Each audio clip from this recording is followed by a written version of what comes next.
के लिए। एक बार एक पक्षी समुद्र किनारे था और अपनी चोंच में भर भर के समुद्र के पानी को निकाल के बाहर फेंक रहा था। बोला, इस समुद्र ने मेरे बच्चे डुबा दिए हैं, अब मैं इस समुद्र को नहीं छोड़ूंगा, मैं इसे सुखा कर रहूंगा। दूसरे पक्षी को उसकी बात पर हंसी आई।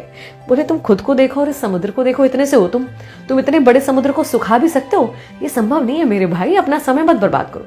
तो उस पक्षी ने कहा कि देखो, मैं क्या करूं या ना करूं उस पर मुझे सलाह नहीं चाहिए, अगर कुछ दे सकते हो तो मेरा साथ दो, वरना यहां से जाओ। उस पक्षी को लगा कि नहीं यार, अपने दोस्त का साथ देना चाहिए। वो भी आ गया, वो भी चोंच में भर के समुद्र का पानी निकालने लगा और बाहर फेंकने लगा। दोनों पक्षियों को देखकर कुछ और पक्षी आए, फिर कुछ और पक्षी आए, ऐसे करके हजारों पक्षी इकट्ठे हो गए। बस एक दूसरे से ये कह रहे थे कि सलाह नहीं, साथ दो, सलाह नहीं चाहिए, साथ चाहिए। अब भाई ऐसे लग रहा था जैसे सारे ब्रह्मांड के पक्षी एक जगह इकट्ठे हो गए हैं और वो समुद्र को सुखाने में लग गए हैं।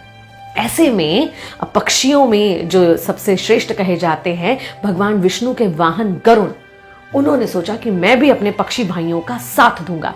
उन्होंने भगवान विष्णु से अनुमति मांगी कि मुझे जाने दीजिए, मुझे ये काम करना है। भगवान विष्णु ने उससे कहा कि तुम ये क्या कर रहे हो भाई, तुम लोगों को समझ में आता है? तुम पक्षियों से कोई समुद्र सूखना तो है नहीं, तुम मत जाओ।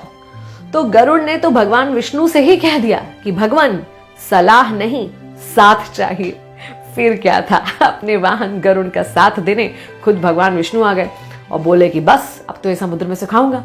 अब जब स्वयं भगवान आ गए तो समुद्र बहुत डर गया, उसे लगा अब तो मैं नहीं बच पाऊंगा, भगवान खुद आ गए मुझे सुखाने के लिए। तो उसने तुरंत उस पक्षी के बच्चे वापस कर दिए जो समुद्र में डूब गए थे। इसे कहते हैं एक साथ जुट जाने की ताकत। अभी हमारा समय इतना खराब चल रहा है, इतने कठिन समय में हम देखते हैं लोग फ्री की सलाह दे रहे हैं, बस सलाह ही दिए जा रहे हैं, लेकिन आपकी सलाह से लोग सिर्फ कंफ्यूज हो रहे हैं। आप आधी जानकारी है फिर भी लोगों को सलाह दिए जा रहे हैं। अगर आप वाकई किसी का साथ देना चाहते हैं तो उसे सलाह मत दीजिए, सहयोग दीजिए, साथ दीजिए। अगर आप मदद करना चाहते हैं तो आपकी सलाह से कुछ नहीं होगा, आपके साथ और सहयोग से होगा। और कौन कहता है कि साथ देने के लिए, सहयोग देने के लिए मिलना जुलना या कांटेक्ट में आना जरूरी है?